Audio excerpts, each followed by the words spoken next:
Disneyland sucks. I don't like going there. It's annoying. It's boring. It's crowded. Well, we go, you know, it's free, so. Yeah, I wouldn't go for money. You couldn't pay me to go there. Well, could I pay you to go get a nice little haircut? No, I just got one. That's what I'm saying. You don't mind going to the barber, it looks like. The No, it's stylist. great. What I you love been the doing? barber. You know, But here's the dude. I just got a new job. It's like fucking me up. What do you mean? You have to have a haircut for it? That's not a Well, good sign. no, I'm a yacht salesman. I have to sell yachts in Santa Barbara to rich old ladies, and I got to get them to like convince their husbands to buy a yacht. And my boss, Georgie, he makes me have sex with the rich old ladies. Well, I mean, he doesn't Poor make me. bastard. I just sort of do it, you know, because ever since I was born with the name Richard Bone, Dick Bone, I've been cursed You by kind of being gotta so. fuck a lot of ladies if that's your I, name. I've been very. Women just like will not take their hands off of me. I wonder if Kenneth Bone, if he got any version of that, sort of. Remember Kenneth Bone? And Bone, yeah, he was very famous in the. He was an undecided voter in the debate in 2020 or Another guy who 2016. notoriously got tons of pussy to the fact that it ruined his life.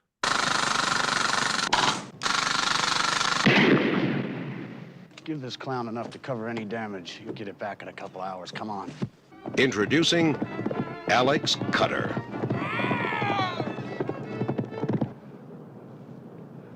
You're kind of sexy.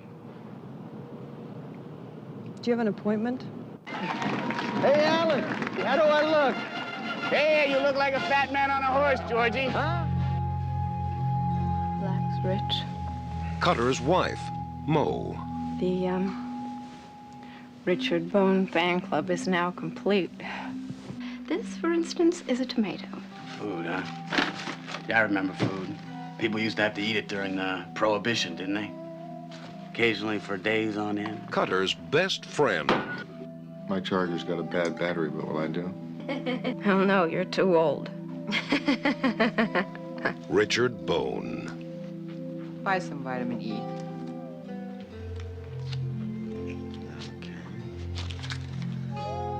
Well, it's been better for me, too.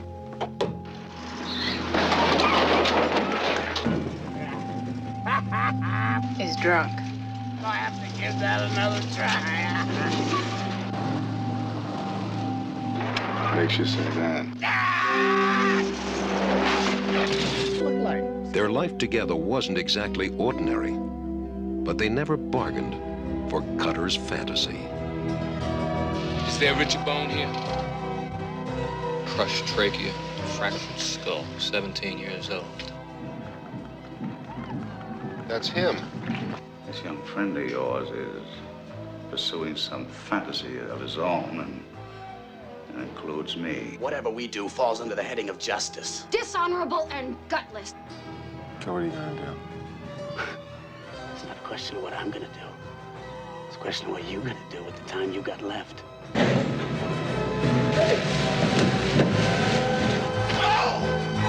I'd say that you're the one that ought to be very, very careful, not us. You're the witness, remember? I've got one big problem. What's that? Your imagination. I haven't even begun to let my imagination loose on this one. John Hurd, Jeff Bridges, and Lisa Eichhorn in Cutter's Way, a film by Yvonne Passer from UA Classics. We're talking Cutter's Way, 1981, starring Jeff Bridges as Richard Bone and John Hurd, the father from Home Alone, as Alex Cutter. Yar Cutter. It's like Cutter is a thing a pirate says, like for money. Yeah. And this guy, he has an eye patch he has one leg and one arm. He's basically a modern day pirate. I missed him having one arm for the first half hour, and then I was like, oh shit. But I like to think of Cutter and then the dad from Home Alone as kind of like the same character. Like he somehow got it together and then got it family and stuff. That's what I like to how I like to read the film. Who has a family in the movie? I'm saying later on he doesn't die and he goes on and has a nice family in the Chicago suburbs. But he's got a little Home problem with Alone. leaving his child at home alone. You're talking about Home Alone, 1990. Yep. Written and directed by Chris Columbus. Columbus. Starring Chris John Clump. Hughes, and Joe Pesci. Cutter's Way, 1981. This movie is the first of our best coast movies. You know, I was gonna do LA movies, but this movie takes place in Santa Barbara mostly. So let's just get everything West Coast. So that can be LA, Santa Barbara, San Diego, you know. Sure. My uncle calls it the left coast. My conservative uncle, he likes to say every time I see him, that's the first thing he says is how's everything on the left coast? We So are it's very liberal. pretty good. All three states on the left coast are liberal. Washington, Oregon, California. It's a straight shot. And then on the East Coast, I mean, there's a lot of states. Let's New face York, it. Boston, Too many states. North Carolina, South Carolina, Florida, Ooh, I like that drawl. Sounds like a real Southern boy. Baltimore. This is incredible. It's a little. There's a lot more people on the East Coast. The West Coast is the newer coast. This is the. We just watched last week. In terms of how the episodes were released, we just watched State of Grace, a New York movie, a beautiful New York film about Sean Penn and Gary Oldman. And that movie was shot by Jordan Cronenweth. And I thought, you know what? Let's just go left coast and let's just watch another Jordan Cronenweth awesome looking movie. This guy wow. he's one of the great cinematographers of all time. This movie is like incredible looking, I think. Remember the other week I was talking about Dapple? Yeah. This movie's got a fuckload of Dapple. On State of Eating Grace? that shit up. What? For State of Grace? No. Cutter's Way. There's no Dapple in New York, bro. Are you kidding? Well, you were talking about that. You said some movie trees are made of. had Dapple. Cutter's Way has shit fuck ton of Dapple. His cinematography is really dark, lots of shadows. He's great at interiors. It's kind of like Gordon Willis, but it's like lush. You know, his ultimate masterpiece is Blade Runner, one of the probably a top 10 best looking movie of all time. I texted William when I was watching this. I was like, this is like one of the best looking movies of all time, the best shot movies of all time, Cutter's Way. We're not talking about Blade Runner, man. We're talking about Cutter's Way. Blade Runner looks better. But another movie he shot that looks really good I watched recently was called Citizens Band. It's a Jonathan Demme movie about CB radio, Citizens Band radio. And that movie looks amazing. I didn't think it was a very good movie, but it looked amazing. It just looks so good. He is so good at shooting these like dark shadows, these dark interiors. He also shot a movie we did on the pod called Rolling Thunder. And there's an amazing sequence in that movie when William Devane comes home and those like crooks, criminals are like got his family. And just like the sweat on their faces and the blinds and the light trickling in through them. He's great at that pretty shit. Sexy. He's also great at when he put his hand in the garbage disposal and took his hand off. What if they put his penis instead of his hand, and what if instead of a garbage disposal they put it into a fleshlight? And they jerked him off and he came. And then he's like, all right, I'll give you the silver dollars. No problem. Um, he also shot an amazing movie called Stop Making Sense. Jonathan Demme. Okay, Great okay. looking What is this? film. The Jordan Cronin with show? I mean, the guy he's one of the, I mean, the guy can do anything. He's super diverse. Now, the director, Ivan Passer, although on the audio commentary, a guy said his name was like Ive Pass, and it's like you just took out syllables in his name. Now, he's That's cool. Czechoslovakian, I guess, or he's from. Oh, here he's- we go. So he used to write movies with Milos Forman. That's He another co-wrote fun name. He co-wrote some of his films. I mean, I don't know. Czechoslovakia, the Czech Republic. I mean, I don't know what was going on over there in the 60s. It's like What was in the Soviet- water there? There's A lot of Soviet. that- I don't know what it was called then. I don't know. It just seemed like it's one of those East European countries that were Soviet. And I bet the stories they could tell. Ooh boy.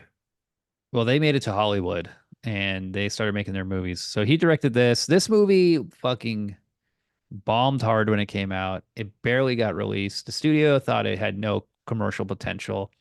I'm surprised because it just seems like a classic noir gangster criminal crime movie, and the acting's great. I don't know why they didn't push it. Like I think maybe Heaven's Gate had come out, and it's the same studio that did Heaven's Gate, and they just were like, we're broke, we don't have any money. Apparently the advertising campaign in New I've York been when the there. movie first came out was 63 grand. That's a good Yeah. amount of money. I think that's a lot of money. And Oh. the movie got, the first week it came out, it had 3 bad reviews. And then Oh, the studio no. was like, oh no, this is bad. This is really, really bad. But then the next week it Oh had, no. There's like almost like Wimpy Studio heads. oh no, Oh, this is God. bad. They don't like the movie. They don't like our movie. Oh, what are we gonna do? How much 3 are we weeks putting in? later, though? 63,000? 3 weeks later, though, the reviews were good. So then they're like, oh, okay, all Oh, right. So then nice. the original title was Cutter and Bone, and you can still go on eBay and you can buy posters with Cutter and Bone, but they thought it made it sound like a comedy about surgeons. So they were like, we're going to change it to Cutter's Way. Yeah, that's cool. I mean, I get it, but it does beg the question. The whole time I was thinking, what is Cutter's Way? What are they saying? Like, what are they saying? Like, that's his way of What- doing things? Well, what is that? describe Alex Cutter. John Hurd. Alex Cutter is a guy with an eye patch and he doesn't have an arm and he has a fake leg and he's fucking pissed. He's But- pissed. He's pissed just- about a lot of things, but like, Like, why are you so mad, dude? What's the big deal? Look on the bright side. he's also extremely intelligent. He's a Vietnam vet, right? He got blown up and I or did he I lose saw a that thing. I saw a domestically? thing where they said he was a Korean War vet. The which Korean didn't really War. make Okay, sense. okay. I thought this was Which like might- a post-Nam movie. Maybe that's in the book. He's in the Korean War, but maybe in the movie he's Vietnam, right? He's smart. He's always making these like sophisticated racist jokes and entertaining his pals. Oh, at I the see. bar. So you think because he's He's just noticing any it's- parallels with Well, what's sad is that Ryan's not here, and this is a character that Ryan would love because the guy is essentially a comedian and an alcoholic. Yeah, he's like holding court a lot when he's at these places, and everybody likes what he's saying until he starts going off about, the N-words. blacks, and yeah, He'll say things like, Moby Dick, what is that? A social disease? And then Jeff Bridges will like ruin the punchline because he's heard it all before. There's another thing to Alex Cutter, which is he's good. He can kind of charm people who don't know him very well, but the people that know him well, Jeff Bridges, his wife Maureen, he's married. His wife, take us to the They're so- scoreboards, Mo. they're so tired of his shit. Yeah, They I can get it. see I through just it. thought he was pretty annoying, honestly. Like, he just never shuts the fuck up. You know what I'm saying? He's an awesome guy. He's awesome. He's an awesome character. It's kind of cool to think of him like he is like a military guy, like he's like Solid Snake. And he just can't be going to service anymore because he got his arms blown up. So now he's just like a pissed off drunk guy who's just making everybody around him miserable. That's a fun, cool guy. So he does cool stuff. He's like trying to pursue this murder, and Jeff Bridges like leave me alone and stuff like that. So, but he's doing stuff, but he's just fucking annoying. To be so mad all the time, at a certain point, you're just being annoying to like the people Well, in he's your right. life. Well, when you're right, when you are correct. But is it better to be correct while being annoying, or to be wrong but not be annoying? The joy being correct is one of the all-time great joys. It's the gift that keeps on giving. You really love being correct, and And you'll be annoying to do it. and if you can be annoying, and being annoying is also a great joy. I mean, Oh, it's like the cherry on top. I see. Alex Cutter, he's a smart guy. It didn't work out. Jeff Bridges, he's a handsome guy. The women love him. The first scene in the movie, he's hooking up with this older woman in a hotel. He's hunky, dude. He's shaving his mustache, making it look nice. And then the movie is like, the screenplay for this movie is so good in the way that it just like sets everything up in like a nice, clean manner. Like you learn he's a yacht salesman. He learned that he met the lady because she was interested in a yacht, but then it turns out she's not really interested. And then you learn that like Richard Bone is also kind of a dick because he's like, yeah, well, Definitely I've had better. It's been better for me too. And then he just like walks out on her. Yeah, why is he so grumpy? Everybody in this movie is really grumpy. I thought it was saying something after like after Vietnam, everybody's pissed or something. I thought you would really pick Or up on annoying. this. Everybody's fucking got annoying. I after thought you would. Nam. I thought you would really dig into this aspect of the film, which is that these are all hippies and boomers and guys who thought they were going to make a difference in the world, and now Yeah, totally. Of course. It's kind of like The Big Chill. It's like they're chilled. Oh, they're chilled, all right. They used to care about things, but now they're in their 30s. They're broke. They're drunk. Dude, by the They've way, had sex. They've done it all, but nothing is any better. And in fact, the world is a lot worse. Jeff Bridges, by the way, is so tan in this movie. He's a yacht man. We know, but we know, like, as an audience now and stuff, that he's normally not this tan. He's this motherfucker's tan. Whatever you think, however tan you think Jeff Bridges is in this movie, based off of what I've just said, he's tanner than that. Well, he's a tan, sexy guy, and he's broke. And you see him get his car. His name is Dick Bone, and he's that tan. That's what a combo. So he doesn't tip the valet. He's like, I'm broke. He's an asshole. He leaves this cool Santa Barbara hotel. He's driving. He's going to the bar. And what does he see? He sees a guy pull up who almost runs him over. And he doesn't even get a good look at him. The audience, I guess we get a better look at him, but he doesn't even see the dead girl in the trash can that the guy dumped in the trash can. The guy just took a dead body, young woman, and just threw her in a garbage can and drove away. And Jeff Bridges is like, whoa, man, you almost ran me over. Well, better go to this bar. We'll hear my friend Alex Cutter tell the same racist jokes for himself for 100 years. Yeah. Good But stuff. I mean, you know. And then eventually they make their way home, and there's this That's guy, because George. Jeff Bridges has his like head up his own ass. That's what happens when you're like, you know what I mean? Like he's so grumpy and pissed and like it's mean, just an asshole to everybody. He's like, it starts raining. He's like, fuck you, rain. He just like hates the rain. Well, he's also smart to be like, I'm not going to get in anyone else's business. Oh, yeah, I guess so. But like, I'm just saying, There's that guy in downtown LA recently, the actor, who came to his car in a parking lot. Someone was trying to steal his catalytic converter, and he confronted him. And then the Did he make thief a good just shot TikTok him. out of it? Oh The no. thief just shot and killed him. So it's like Who is you don't want to this? get you street smarts, Adam, are not getting involved.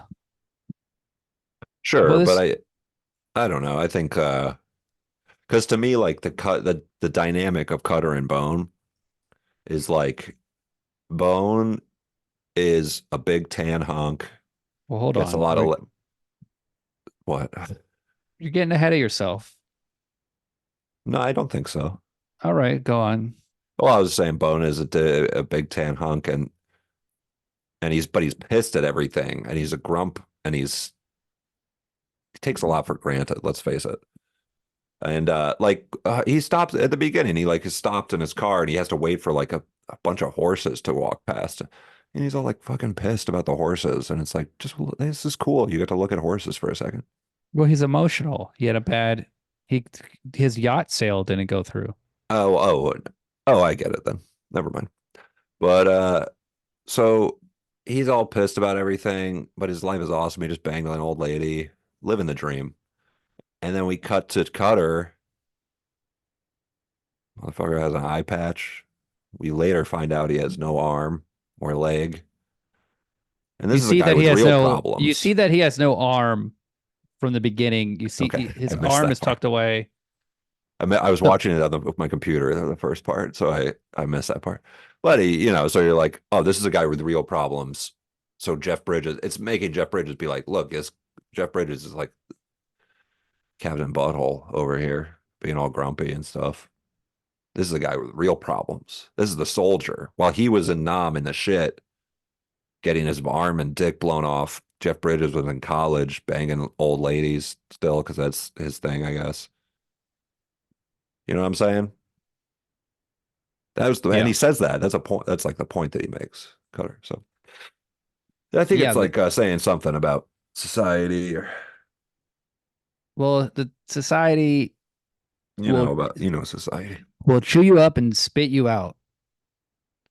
A wacky, crazy society. What are we gonna do about it? Join it. Join society? I want to chew up and spit out some fucking college kids right now. Ooh, that does sound fun. Some broccoli-haired motherfuckers. Some vets.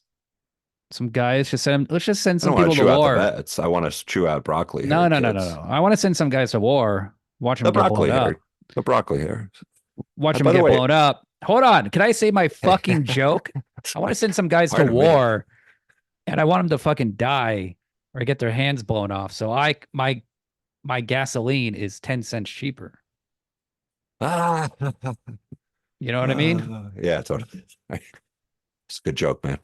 Hey. Hopefully the last name of that child will be Bowers. Hey, whoa. A different Bowers, not related to me. We're talking child soldiers. That's the future of America. No. I would be so sad. But I heard those Gen Z broccoli hair guys, I heard they'd get perms.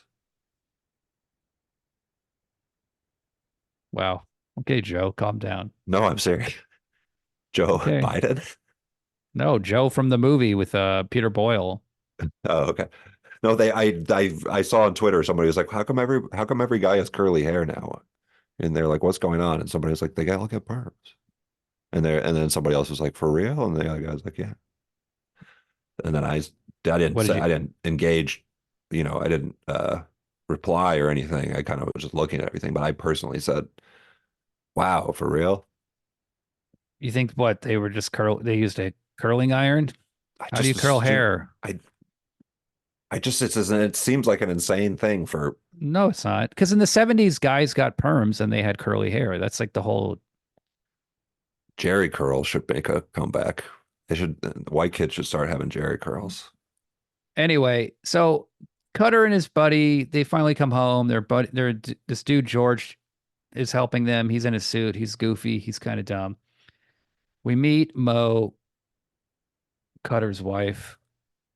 Take us to the scoreboards. There's a lot of sexual tension and history between her and Jeff Bridges. I mean, of course, he's Dick Bone. There's sexual tension and history with him and every woman on the planet. When they've you known see each how other a tan this long guy time. is, you'll know what I'm talking about. Back at the garbage can, we see a young Billy Drago in his film debut. The Who's man that? who killed Brandon Lee. Oh, fucker, bastard. Ryan He- should have done this. Been on this. He is taken out the trash and he finds the body of the girl. So then very quickly they see, well, I guess like Jeff Bridges' car is still parked there. So they bring him into questioning. And now Jeff Bridges is like, what? A murder, man? Come on. I don't know nothing, man. What are you doing? Yeah. And they're like, all right, you can go. You didn't see anything. So then Cutter, our big, nihilistic, drunk guy who hates everything in the world, he's like, come on, we got to go to the parade. So like him and his wife and Jeff Bridges Just are at the loves parade. parades. And he's wearing like a funny hat and he's like enjoying the parade. He's like, wow, look at the horses. That's a cute thing about the character that he just likes parades. Yes, That's cool. it's necessary for the plot. And so you might as well make them enjoy it. So Cutter forces his friend and wife to join him at the parade. they're all into it. They're like, yeah, I'll see you later at the parade. Georgie's into it. I guess Georgie's going to be in the parade, so that's a reason to go. This was before smartphones and stuff, so people didn't have a lot to do. So they got excited about the parade. The other thing I was thinking about is that it's a good excuse to drink. And Alex Cutter and his wife Mo are constantly drinking, and you see them drinking at the parade. But while the parade's going on, we see a rich guy with sunglasses on a horse, and they're like, El Presidente, Mr. Cord. And Jeff Bridges is like, that's the guy, man. That's the guy I saw last night. And then Cutter's like, you saw him. You saw John Cord. You saw him. And then Cord basically is like a guy who he has an oil company. He's very rich. He's kind of like John Huston in Chinatown. He's like, yeah, he runs everything. It turns out like very quickly through some good circumstantial evidence that it's most likely he's the person who killed the woman. Yeah, he's part of high society. Santa Barbara high society. He's rich. You know what I'm talking about. He's conservative. He works for the oil industry. I mean, the guy is like, just say it. He's a Republican. A Republican. He's not Jewish. Just kidding. I wish he was. That would have been This movie could use some Jewishness. The original person who was going to play Cutter, Dustin Hoffman. Ooh, he was interested. I mean, the man could have done it, let's face it. But the thing about Cutter, the thing about Richard, what's his motherfucker's name? Bone. No, the actor, Richard, the guy who plays Cutter. John Hurd. The thing about John Hurd, who's good in this movie, I could see like if you see it when this movie came out, you see it and you're like, holy shit, this guy's amazing and stuff. But I know that his voice doesn't sound like that. I know his voice sounds like the dad from Home Alone. So I'm watching it the whole time, just being like, God damn, just talking your Home Alone voice, dude. I know that's your real voice. You're not a grizzled, veteran. You're just a very consummate professional actor. Why don't you use your real voice, Adam? Yeah. Your high-pitched din. You wish, motherfucker. This is my velvety smooth voice. People don't know this, but Adam is sitting in an audio engineering room with multiple machines to lower the sound of his voice. I'm auto-tuned every time I talk to a very low decibel, but I'll turn it off for a second. I actually sound like this. If you were to see a photo of Adam, you would notice he has an anti-Adam's apple. It goes, I got an innie. Yeah. So they go to this diner, and then Cutter's like reading the newspaper. He's like, Cord was out last night, and guess what? His car burnt. Someone like set his car on fire at midnight, right after you saw the girl get dumped off. I mean, it sounds like this guy could be involved. I mean, you said it was him, and then Jeff Bridges is like, oh man, I don't know. Let's not do this. This Oh, seems but- bad. But it's kind of like it's almost like he's like a conspiracy theorist guy, though. You know what I mean? Like he's Of almost like course. he's like, hey, that's really the rich guy. Like he's like behind this thing. Of But course. it's like a very micro Remember, conspiracy theory, he's but like they are the hippie generation, and their dreams have all fallen apart because of guys like him.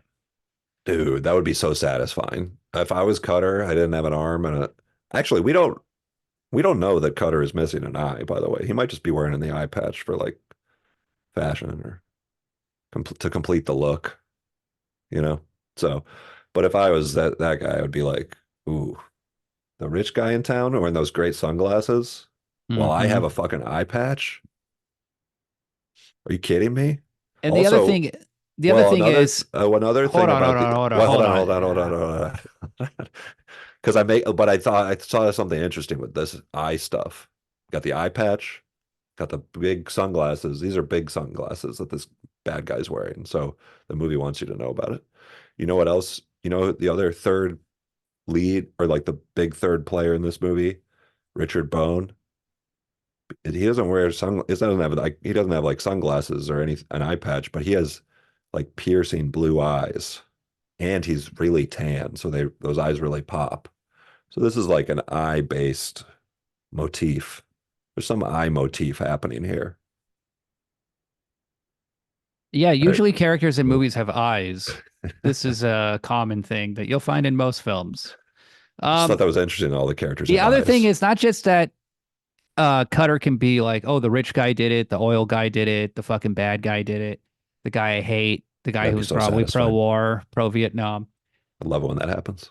It's that he can get money. It's that he can use this to his advantage. He can figure out a scheme. He can blackmail him. He can, because he's living in a house. He's got his wife. He's got his whole beat up jalopy, but he could be in massive debt. He could be behind the mortgage payments. It's not like he's living life to the fullest, or like, oh, I got my pension or my war pension or whatever, and I'm just like making it by. Like he could be really struggling, and he's also drinking booze all the time.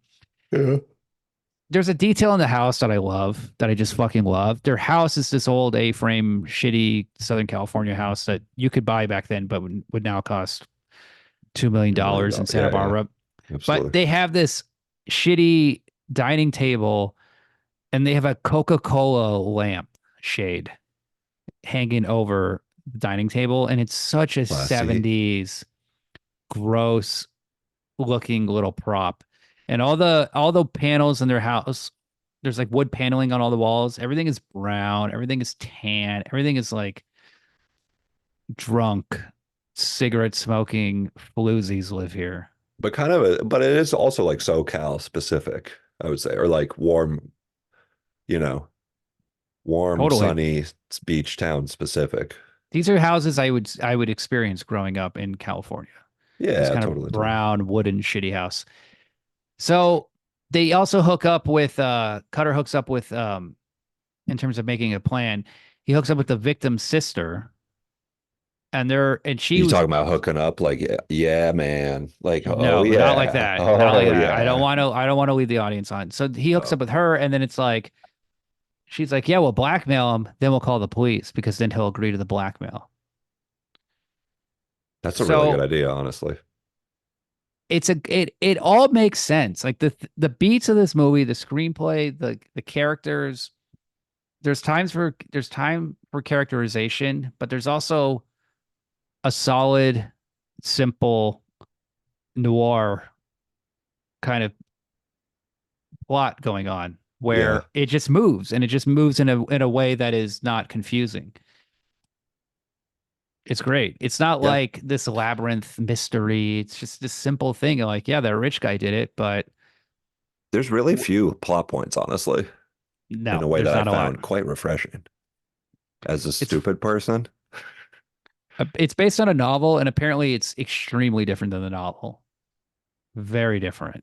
They changed almost everything, I heard. And they said, Well, a because lot of- someone said that the novel, they're like, you can't make that. It ends just like Easy Rider. And I was thinking like, whoa, that's really different. They go on a Oh. motorcycle trip and are killed. Just like they said, like he wasn't a yacht salesman in the novel. I just ordered it on Hmm. eBay. It was $6, so I was like, all right, I'll buy that book. That's cool. Yeah, but I kind of think the movie it is good. It's like a lot of the movie, so it has like some, it only has some plot points, big plot moments happening, and a lot of the other scenes are like everybody getting pissed at Cutter and annoyed with him, and Cutter telling off Jeff Bridges, and like people kind of yelling at each other and shit. They're good like, scenes. They're good scenes. There's a great scene at the country club where they get lunch, and Cutter is trying to convince Jeff Bridges, like, come on, let's do this. Let's blackmail the guy. And he starts saying all this shit about Cord. And you see this woman keep looking over at him, like, uncomfortable. And then Georgie shows up. He's like, hey, what's going on? And Jeff Bridges is like, oh, he's just making fun of your boss, Mr. Cord. And then Georgie whispers, like, hey, guys, don't make fun of Cord. That's his wife right over there. And she's been listening the whole time. So it's just a simple scene, but it's good. It's a fucking scene. It's like entertaining and it also moves the plot. I was thinking that people were looking at Cutter and Bone in that scene because they were just like, why is that fucking guy with an eye patch talking to the guy who's really tan? What's up with these two guys? One thing But I thought that makes more sense. one thing I thought would be a bigger plot point was that when they arrest Jeff Bridges, I thought it would be harder for him to say like he had an alibi because he was with that girl and she's having an affair, so maybe she doesn't want to talk about it. But he's like pretty open, like, no, I was at the El Encanto. And it never comes up like, oh yeah, why? Like, who's that woman he was Like, with? well, that Like, makes sense. Sounds good. I thought that would be kind of brought up more, but whatever. It's better it's not. They get this like big scheme. They're gonna blackmail Cord. They write a letter to Jeff Bridges. They want him to deliver it for some reason. But Jeff Bridges says, like, I'll only do it. I'll Cutter and that girl's sister, and he's like, I'll only deliver it if you tell your wife, Maureen, what we're doing. And he's like, oh, okay. Hey, Maureen, we have this plan to blackmail. And then she just like goes, oh my God. And like she just like rips them apart in the most brutal way possible, just like cuts each and every one of them down in a very accurate and mean way, but she's correct. And this is one of the life's great pleasures is when you can reject someone and just slice them down. The way she tells her sister, like, your sister's been in the ground, what, 2 days, and you're already trying to blackmail him? It's like, oh. That like haunts her. She brings it up later. That's cool of Mo to do. You see, Cutter, he's, like I said, he's not good with the people in his life. He's good with people he has never met. There's another great scene in the movie is he comes home drunk. Someone's kind of parked in his driveway, so he just like slams his car into that car, just smashes it. It's his neighbor's car. And he just hits it like 3 times and he's like fucking drunk. And the neighbor's like, what are you doing? You hit my car. I'm going to beat you up. He's like, come on, come inside and have a drink. Yeah. You know, and then that guy's not into it. The cops come. And then when the cops come, beforehand, you see Cutter drink mouthwash and he swishes it. And then he's so cool and he's so drunk. And Jeff Bridges is kind of looking at him. So I think, is he just doing it to be entertaining? He like swallows the mouthwash. Like, look at me. I'm so crazy. Like, Cutter. It's like, dude, you already have an eye patch and you're missing an arm and a leg. You don't have to do this stuff. Do an open mic. The 80s comedy boom is about to begin. You would crush. You're smart. You're funny. You have an eye patch. You're cool. He goes out. He talks to the cops. And he's like, hello, officer. The cop is like, let me see your license. He's like, oh, okay, sure. Here you go. He's like, you know, your license is expired, right? He's like, oh, well, if you have to write me up, do your job. I deserve it. And he's like really charming. And he's like, I know what it's like to do my duty or whatever. Yeah. And the cop is like, you know, like I wrote him up. And the guy's like, what the fuck, man? And then the cop leaves. And then Cutter tells him like, Toyota's a shitty car anyway. Yeah. A little. And I you're mean, like, that's the kind of smart yeah. racism I like. Racist against the Japanese? Yeah. Okay. You know, it's good. It's clean. The cars aren't good. I American love cars Toyotas. are the I got a best. Highlander and a Prius. Toyota's the #1 selling car on the planet, but that's not going to last. America's going to come back and we're going to we're going to Oh, take them yeah. down. It's going to be you so know? sweet. You want a good car? Buy a Ford Raptor. That's a good quality car. Not too expensive. It's a I'm gonna truck. buy, what's that? I'm gonna buy that Prowler one. Remember that Prowler thing? The Chevy, the Plymouth Prowler or something? I actually was don't like- know a lot about cars. It's a really stupid looking car that came out like 20 years ago. That's gonna be my car. As soon as I divorce my wife, then I'll be able to do what I really want. One of these Go to good Tahiti. Japanese cars. Dude, moving to Tahiti is a cool dream, by the way. This is a noir trope. I was going to say it was a cliche, but no, it's really a trope because it's kind of part of the whole thing. It's like we got to get away. We got to go an island and we got to drink on the beach. This is something I've seen in I just watched Body Heat. The ending of that movie, that's where it leads. Imagine, that's like the ultimate treatment, moving to a tropical island with a white lady that you're fucking. And then You know? but also there's a lot of noirs where that's like the premise. Like they went there, but then it didn't work out. They're broke. They're stuck in this foreign country. Ooh, that doesn't sound so good. Next thing you know, I would love to be actually broke and stuff. I want to be you just become a beach bum. You know what I'm saying? then you're just getting raped and stabbed. No. You're Remember a Army colorful Hammer character. was Yeah. broke and he was selling timeshares? What, in real life? Yeah, you didn't know this? There's a person on Twitter was saying, my parents just got a timeshare presentation and the guy was Army Hammer. He was living in the Caribbean Wow. because his parents cut him off. He's not getting any of that oil money. Oh, he was in oil.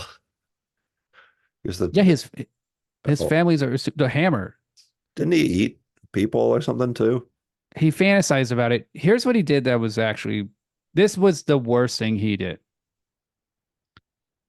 He cut a woman without permission and carved his initials into her. Oh, that's the worst thing.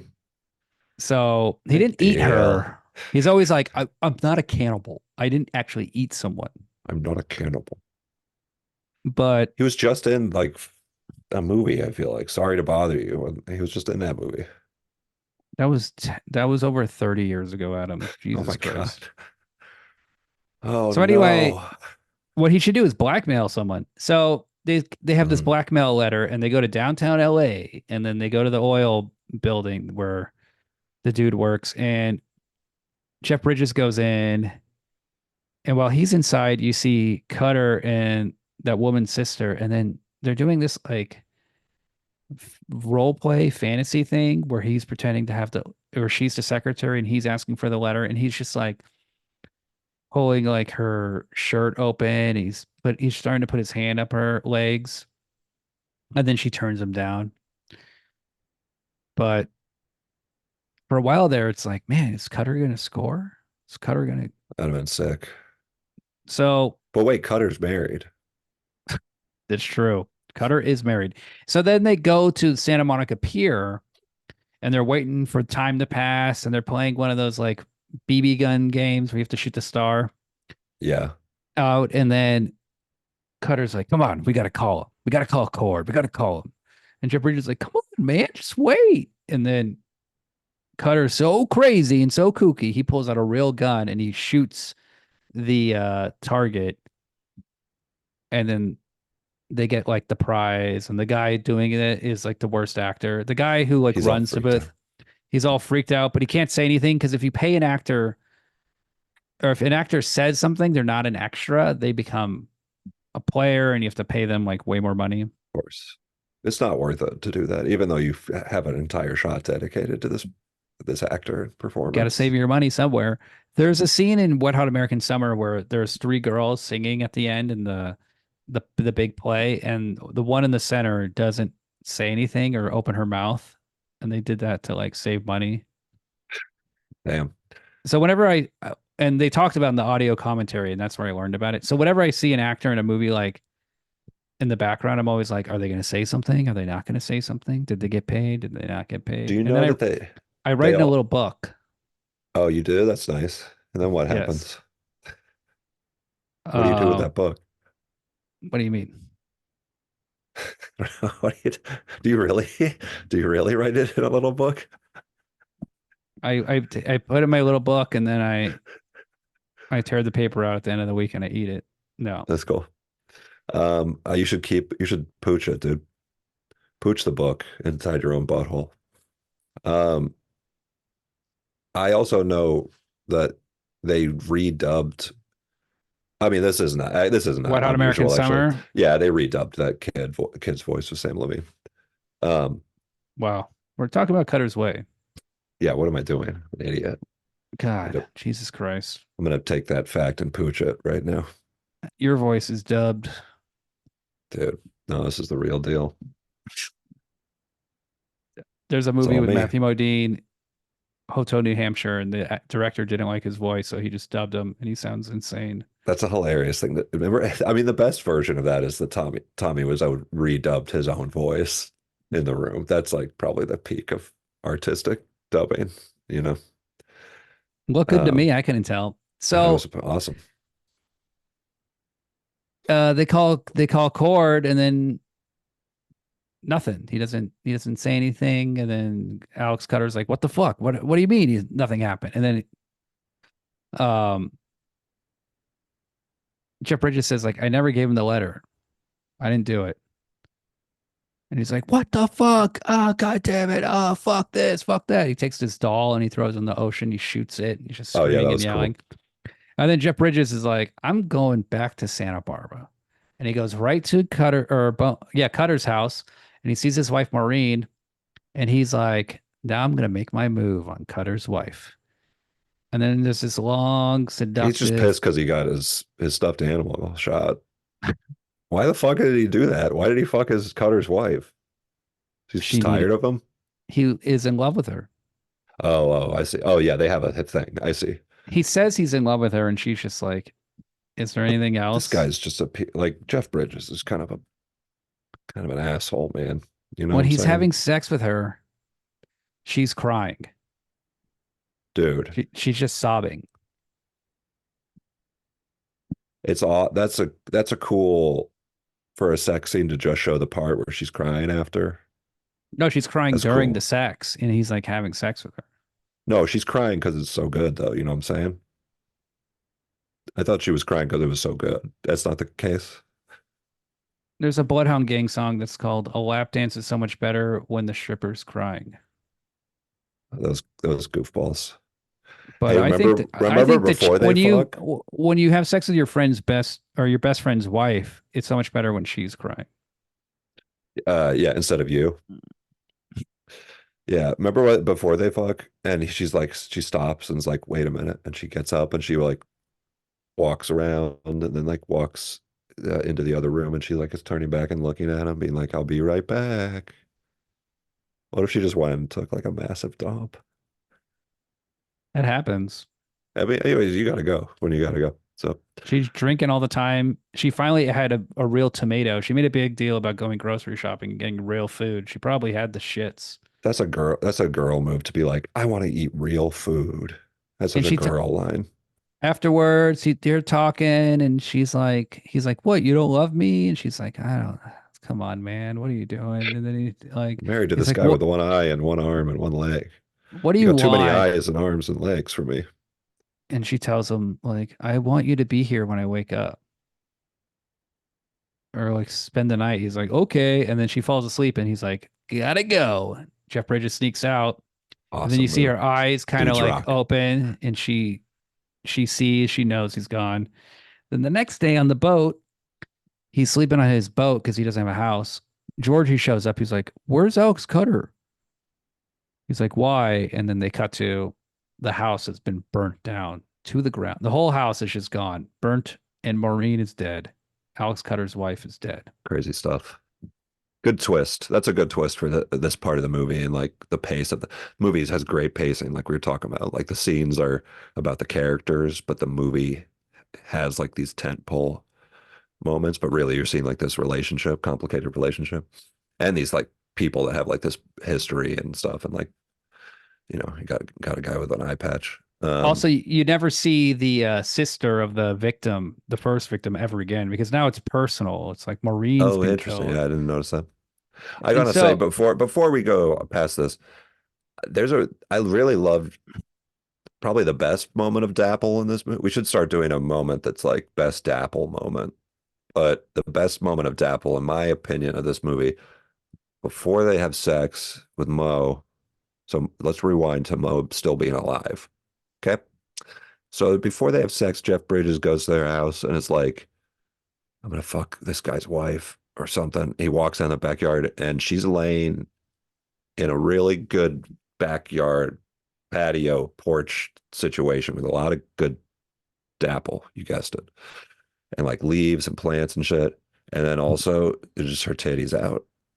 these boomers, they have it so good. They have such a beautiful home, and they're like, we're not happy. We don't have it all. Blah, No, they're blah, so blah. And annoying. it's like, if you just did nothing but get drunk and paid your mortgage, you would be multi millionaires. They all have to like have like an existential thing or whatever. But I hate the boomers. this movie, by the way, just to jump back to the like I when in that Dappley moment, I was like, this kind of feels there's a lot of shots in this. It feels like a Romare movie. You know what I mean? No. You didn't feel it? There's a lot of good like oneers and stuff too, like long oneer shots that are just like extremely beautiful. A lot going on. No. Okay, so Mo is dead. What else? It feels like a Hollywood movie. It feels like a classic Hollywood film. It feels like The Godfather. Well, I it mean, look, feels they like it, the plot, but the way it looks is just doesn't it look like has a this, Romer like, movie. No, it patience. looks like The Godfather. Like a little cheap Godfather. I mean, it looks like I host a movie podcast. if you think it looks like which Romer movie do you think it I don't looks like? remember. I'm just picturing like a scenes where like a lady walks out in a backyard and sees a bunch of Dapple and shit. That's all I'm just thinking about Dapple. You know me. Can't get it out of my mind. Yeah. I mean, look. Romer, Boner. I mean, there's a funny scene where someone calls him Boner. I think it's Mo. She's like, you fucking boner head. Oh, that's awesome. Yeah, this is before boner meant dick. So Meant hard penis. So and that's always a ripe for comedy. let's wrap this up. So we got Cutter. He's pissed. He's at now. You see Jeff Bridges go to this big fancy house, and you're like, what's he doing here? Whose house is this? And then you see him go into this room, and there's like a pool table, and Cutter is got all these papers and these books and these magazines, and he's writing things out. And he's like, I got the invitation to the party. We're gonna go. And Cutter's like, or Bone's like, we're not invited. He's like, but Georgie is. And he talks about how like when Georgie was a boy, Cord killed his father. He wanted his like marina property, and he wanted this and he wanted that, and then he raised Georgie. And you don't know, like, is he crazy? Is he right? Doesn't matter. I mean, Is that eye patch for medical reasons or fashion reasons? They blame him for he blames him for everything. He blames that type. He blames his father, right? I mean, this is very boomerish. This is like, we got to take down the man. He's also older. Cord is older too. Of course. So yes. previous generation. Yeah. Yes. So, and then as they're leaving, you realize, oh, this is Georgie's house. Georgie shows up. Georgie's living in a nice fucking spread. This dumb guy, God, he's so rich.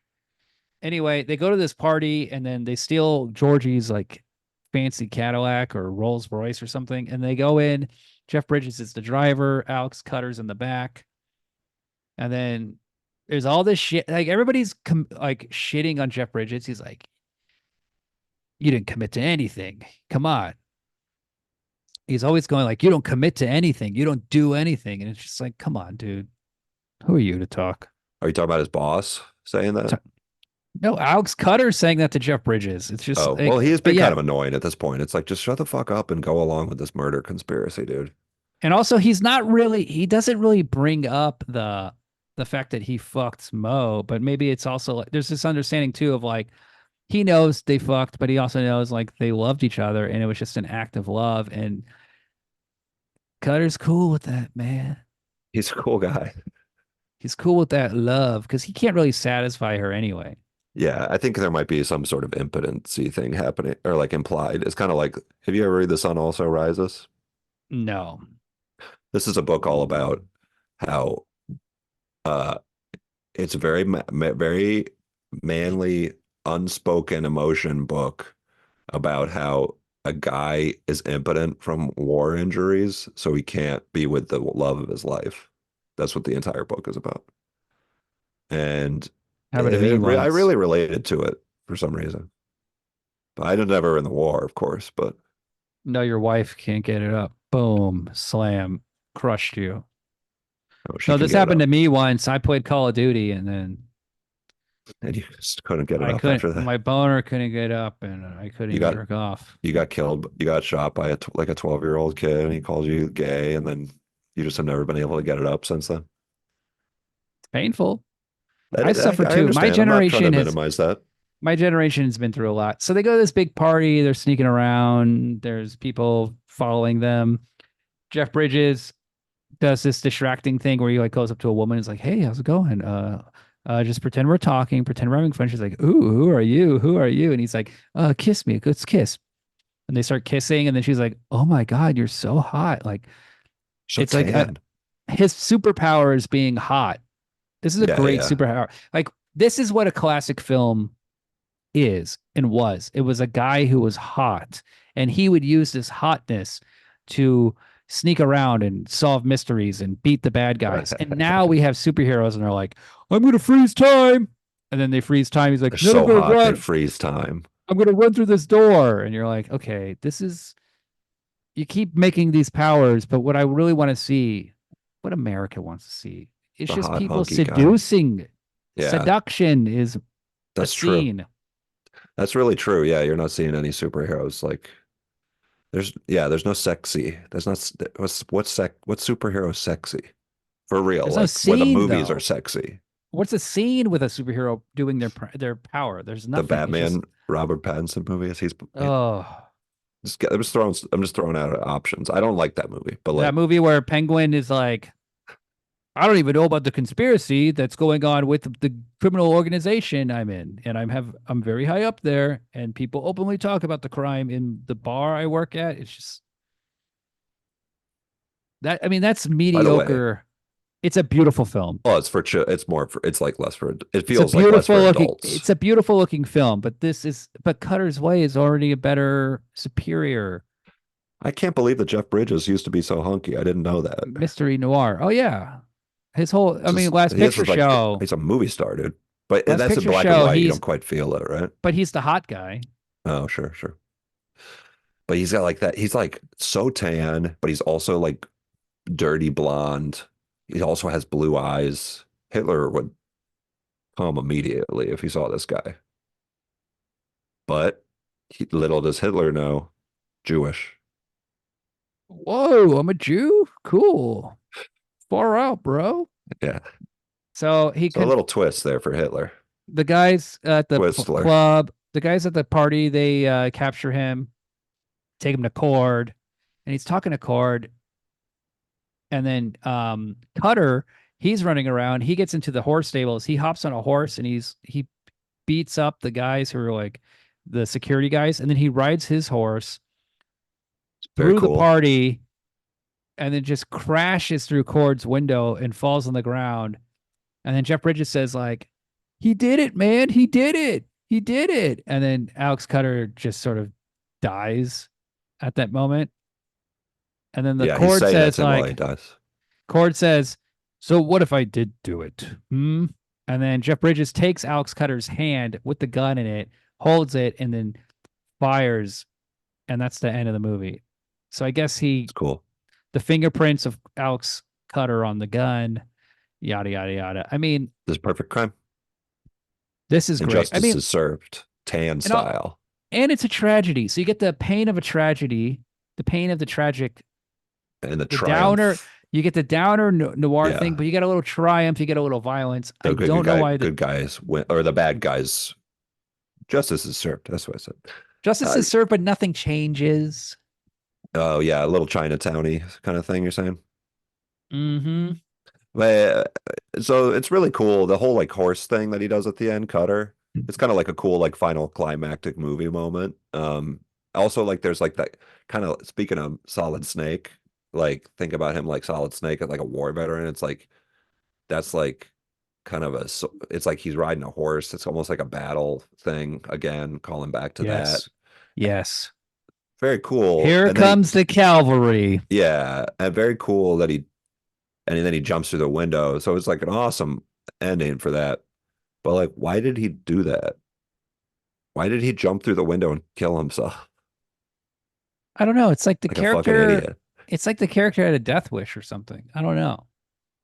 Oh, I see. I see. I would love to see. This is something like. Why doesn't Wonder Woman do this? Like, why don't we see self-destructive superheroes? No, we got to keep them around for the sequel. Oh, we got to have a sequel, and then they're back. Well, hey, Wolverine does that kind of stuff sometimes. And then he dies, and then he comes back for the sequel. And Deadpool's Exactly. there. That's right. Exactly. I think a cool thing.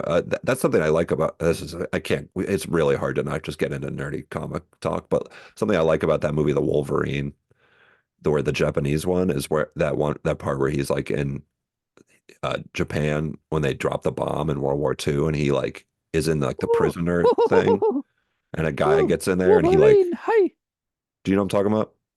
You remember? And like, I never watched that shitty movie. I turned it off after there's 5 cool. minutes. There's cool scenes though. At the beginning is cool. He's trapped in like a POW thing in Japan, and then like a bomb that like the atomic bomb is dropped, and then while it's coming, one of the Japanese soldiers like jumps in there, and he's like really scared, and Wolverine like stands over him basically and takes the blast of the atomic bomb to save this guy's life. He repairs his body. He can And take then anything. he's like, oh, and he like grows back. And so that's cool. That's why Wolverine is like a cool character, because he can like sacrifice himself.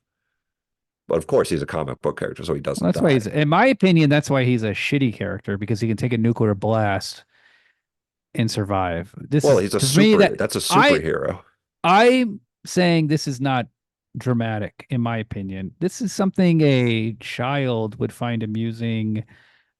Perhaps a child with retardation and gayness. Retarded gayness of the pussy vagina. So if anyone were to enjoy such a Wolverine film, they would be quite stupid. Well, hey, look, I like movie realism in movies, but hey, I love a good comic book film. Yeah, you're a fucking dork, dude. All you do is talk about comic book movies. I don't. Oh, that's not all I do. Don't tell people that on the podcast. It's not true. I also talk about conspiracy theories. He's always texting like, I have an idea for a video game. It is the greatest idea for a video game that has ever existed. In this video game, don't tell them. Don't tell people the idea. You are Daredevil, and you have Daredevil blind vision. Oh yeah, that was a good idea. I have some good ideas for superhero video games. Or a game like The Flash, and you run really fast, and you see all the graphics of everything. You're running fast. It's like, I gotta run I'm in LA, I gotta run to New York, and you see the whole trip, but it's really fast. That's awesome. The Daredevil one would be really cool. I'm super into that. I better get back to the drawing board on that one. My problem is I don't have the rights to any of these characters, but once I get over that hurdle, nothing's gonna stop me. Nothing's gonna stop me now. Did you see the Insomniac Wolverine leak, where all the footage from the new Wolverine game got leaked online? You see like him like stabbing people and killing people. It's basically like the Spider-Man PS5 game, but it's just he has claws, and he's like, You know, he can like stab this guy over here, and then he can jump across the bar and kill this guy over there. Yeah, I'm not like super stoked about the Wolverine. I don't think I think because to me the best part of the Spider-Man game is the swinging around, and I don't think you're gonna get something that's like equivalent to that. But the combat is like repetitive. So, but hey, Biggest that sounds loser. cool. Who's the biggest loser in the movie? I mean, Maureen. She gets a little gack, but then she gets blown up. A woman's burden. You can't even fucking cheat on your husband without being punished Georgie? by being burnt in a burnt down house. Georgie, the marina owner. He's kind of a loser. I mean, Cutter has no eye or hand or foot. 5 stars. The movie really worked for me this time. I loved it. It was powerful. It works. I mean, I love the acting. I love the characters. I watched it today. I was on my treadmill. I was just, maybe I had runner's high, but I loved it. That's cool. I liked this movie a lot. I did.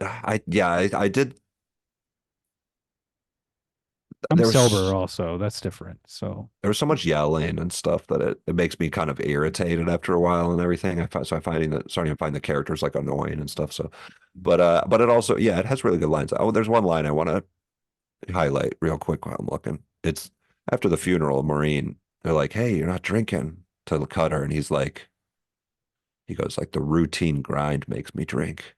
Tragedy I take straight." He says a lot of stuff like that. Yeah, and cool these stuff. Solid I think Snake stuff. These lines I figured would be annoying, except this is Cutter has such an ego. He has so much narcissism that it makes sense that he would say these sort of dramatic things. He's probably just everybody's dramatic. So he's like a theater kid. So because of the dramatic, that's not my vibe. I prefer chiller protagonists and characters. We get that with Jeff Bridges. Yeah, no, Jeff Bridges is a bigger he's more annoying to me than Cutter in a way because Jeff Bridges is so pampered, but he also he's so irritated and has such a bad. This is kind of a boomer movie thing where there's just constant fighting and constant telling off and conflict and stuff like that. Where it's like, shut the fuck up, you idiots! Like, yeah, stop be making grateful one that of you the live best in a movies fucking good ever house made. and shit. I'm tired of watching one of the best movies of 1981. This is annoying. Exactly. I wish I could be watching The Wolverine, where a guy takes a fucking nuclear bomb blast to the belly, that was gonna come back and then flies across Japan and is like, "I'm okay. I heal. I have adamantium bones." Yeah, why can't Cutter heal? Why doesn't he have healing powers? Oh, did you see the Deadpool Wolverine trailer? It looks very good cinematography wise. I didn't. He did say this. Why did I say that? I got a little excited one time. Oh, I thought the trailer. yelling. I thought that I have a big problem with the way. And then he sent his. I was like, "Shut up!" And then he sent a screenshot to me. He's like, "Look at the barrel of his gun. It says "Have a nice day" on it. That's cool." And then I was like, "That's in the second one." Okay. Probably in the first one. Stop dressing me down. What's your rating? A little bit. Give me your gay rating. Well, they don't have because if anything's Cutter less than doesn't have healing stars, powers. I was gonna give this a 4.5. So. Oh, thank God. Because he doesn't have the healing factor that Wolverine has. No, and that's drama. That's what makes it great. We already recorded next week's episode. We're doing Vice Squad. That's just me and Mike. It's already been recorded. At the end of Vice Squad, we announced a movie, The Limey. So you guys now know 2 weeks in advance we're doing The Limey. Another great LA film that Adam hasn't seen. Mike is a huge fan of that movie. You're gonna be stoked when you hear Mike. I can't wait to hear him talk about the asses in that movie. He loves one special ass in particular, Mr. Nicky Cat. Nice. He's a huge Nicky Cat fan. Hell yeah. But that's it. That's the end of the episode. Let's not go on too long.